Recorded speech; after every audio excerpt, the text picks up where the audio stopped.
Have you ever thought about what it would be like if just breathing the air outside was dangerous? I mean, a place where the sky is just this constant murky gray, and your whole day is kind of dictated by a number on an app.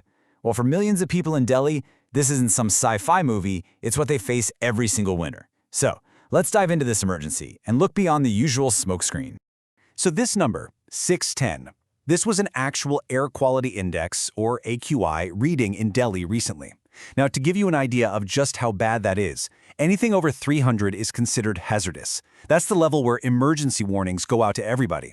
So 610, that's not just a bad air day. That's a full-blown public health crisis happening in real time. And this quote, it tells you what that number actually feels like when you're there on the ground. It's this thick, suffocating smog. It doesn't just block out the sun in the buildings, it totally changes daily life. It forces people inside and pretty much turns a vibrant, bustling city into a ghost of itself. All right, so let's start by really wrapping our heads around the scale of this problem. This is Delhi's red alert. So take a look at this. On a pretty typical winter day, the official data shows Delhi's AQI clocking in at 377. Now you can see other cities are dealing with moderate or poor air, but Delhi, it's in a whole other league. And this isn't just a one-off spike. We're talking about a sustained period of seriously dangerous air. So what do these crazy numbers actually mean for our health? Well, this official chart breaks it all down. Good air, the green stuff, is between 0 and 50. But as you climb that ladder, the risks just get worse and worse.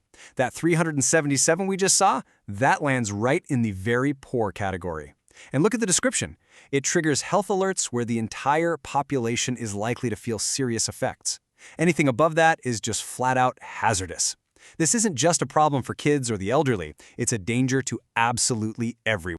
For years, whenever this crisis hits, the conversation always seems to point to one main culprit. But is the story really that simple? Let's take a look at the usual suspect. You know the story, right? We've all heard it. The problem is the farm fires. After the harvest, farmers in Punjab and Haryana burn the leftover stubble, and all that smoke blows over and chokes the capital. It's a really easy story to understand, and you can literally see the smoke. But as it turns out, that's only part of the picture. And that brings us to a much more complex and honestly a more worrying reality. See, it's not just about what's blowing in from the outside, but what's being created and trapped right inside the city itself. This quote from the Center for Science and Environment, man, it just cuts right to the chase. The analysis showed that even when there were way fewer farm fires, Delhi's air quality still tanked. It still hit those severe levels. And that forces us to look past the seasonal smoke and focus on the pollution that's there every single day. So here's the key thing we need to understand. We're talking about two totally different kinds of pollution sources. On one side, you've got the episodic source, the farm fires. They're a huge problem, for sure, but they cause a massive spike for a relatively short time. But on the other side, you've got the daily source, the constant year-round pollution, and that's coming from the millions of cars, trucks, and buses on Delhi's roads every single day. Now this is where it gets super interesting. This is the proof, the smoking gun, if you will. Researchers found a direct link. The levels of the most dangerous stuff, those tiny PM 2.5 particles, they go up and down in perfect rhythm with things like nitrogen dioxide and carbon monoxide, which are basically the signature gases of vehicle exhaust. And when do they spike? You guessed it, morning and evening rush hour. The culprit is hiding in plain sight, in the daily commute. But it's not just about the pollution being pumped into the air. Oh no. The real kicker is where it goes, or in Delhi's case, where it doesn't go.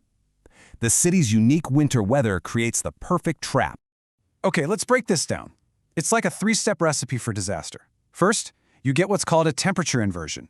Basically, a layer of warm air settles on top of the cooler air near the ground, acting like a giant lid on a pot. Second, all that pollution from traffic and industry gets stuck under that lid. It has nowhere to go. And third, to make everything worse, the wind dies down. So this toxic soup of pollution just sits there, getting thicker and more concentrated day after day. So, what does it actually mean for people? What's the human cost of living under this dome of smog?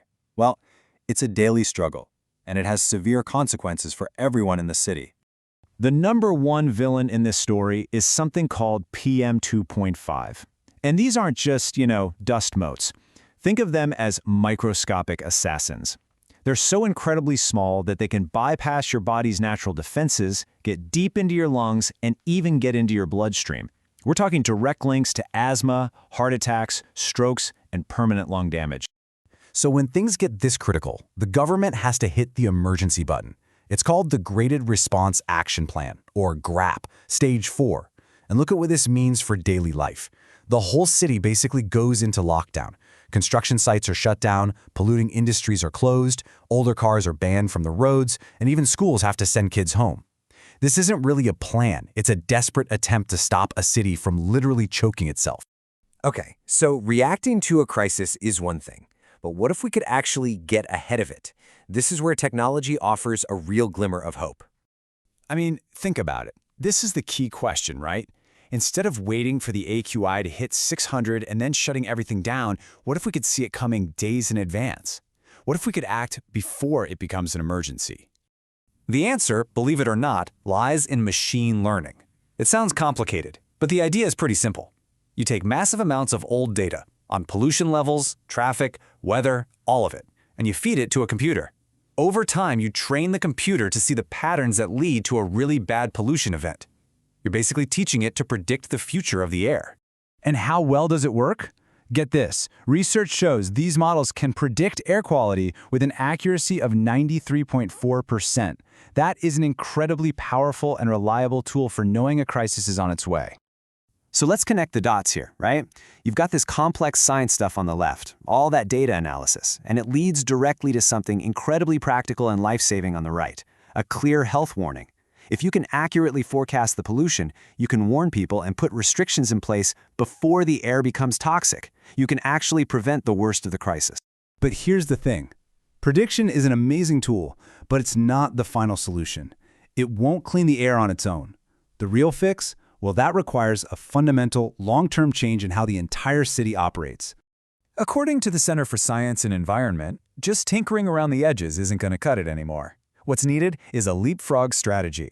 And that means going all in on all fronts, aggressively getting old, polluting vehicles off the road, pushing hard for electric cars and buses, building a public transit system that's so good people actually want to use it, and forcing industries to switch to cleaner fuels.